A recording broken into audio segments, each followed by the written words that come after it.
வரைக்கும் காட்டுக்குள்ள போனவங்க யாரும் திரும்பி வந்ததே இல்ல. ஒரு மகிழ்ச்சியான செய்தி. இதயம் நலனையின் விலை லிட்டருக்கு ரூபாய் 105 குறைஞ்சிருக்கு. செப்டம்பர் 2023ல 1 லிட்டர் இதயம் நலனையின் அதிகபட்ச விலை ரூபாய் 503. ஆனா இப்ப 1 லிட்டர் இதயம் நலனையின் விலை ரூபாய் 398 மட்டும்தான் தமிழ்நாட்டுல. அப்ப இனிமே எல்லாரும் இதயம் நலனை வாங்கலாம் இல்ல? ஆந்திர மாநிலம் விஜயநகர மாவட்டத்தில் உள்ள அரசு உயர்நிலைப் பள்ளியில் தலைமை ஆசிரியராக இருப்பவர் ரமணா. இப்பள்ளியில் படிக்கும் மாணவர்கள் கல்வியில் சோபிக்கவில்லை. பரீட்சையில் மிக குறைவான மார்க்கே வாங்கினர். பலமுறை மாணவர்களுக்கு தலைமை ஆசிரியர் ரமணா அறிவுரை கூற மாணவர்களின் மார்க் கூடவில்லை. இந்த சூழலில்தான் பிரேயர் மீட்டிங்கில் அந்த காரியத்தை செய்தார். மாணவர்கள் அனைவரும் வேண்டாம் சார், அப்படி பண்ணாதீங்க சார், போதும் சார் என கோரஸாக குரல் எழுப்பினர்.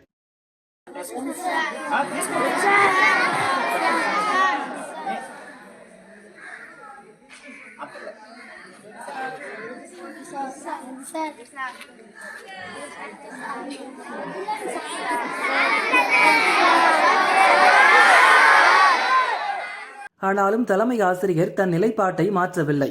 40 தோப்பு கரணம் போட்டு தனக்கு தானே தண்டனை கொடுத்து கொண்டார். நீங்க நல்லா படிக்கலனா உங்க வாழ்க்கை தான் கெட்டு போகும். ஆனாலும் உங்களை அடிச்சோ திட்டியோ திருத்த முடியாத நிலையில நாங்க இருக்கோம். உங்களுக்கு இன்னும் நல்லா சொல்லித்தரோம். இனியாவது நல்லா படிக்க முயற்சி பண்ணுங்க. உங்க மார்க் குறைஞ்சதுக்காக என்னை மன்னிச்சிடுங்க என உருக்கமாக சொல்லி மொத்த மாணவர்கள் முன்னிலையில் சாஷ்டாங்கமாக தரையில் விழுந்து மன்னிப்பு கேட்டார். ఒక చదువులో మార్పు లేదు, ఒక రైటింగ్ స్కిల్ లేదు, రీడింగ్ స్కిల్ లేదు. అసలు ఏంటి ప్రాబ్లం? మీదా మాదా? మాదేనా? మాదైతే చెప్పండి. మీ అందరికి చిన్న దండం పెట్టి పడుకుని పెట్టి పెట్టేస్తాను. మరి మీ అందరికి దండం పెట్టేసి వదిలేస్తాను. లేదంటే ఇలా నేను తీసుకుంటాను. మరి గుంజలు అయినా మీకు అందరికి కూడా మీ నేనే పనిష్మెంట్ వేసుకోండి. తీసుకోండి.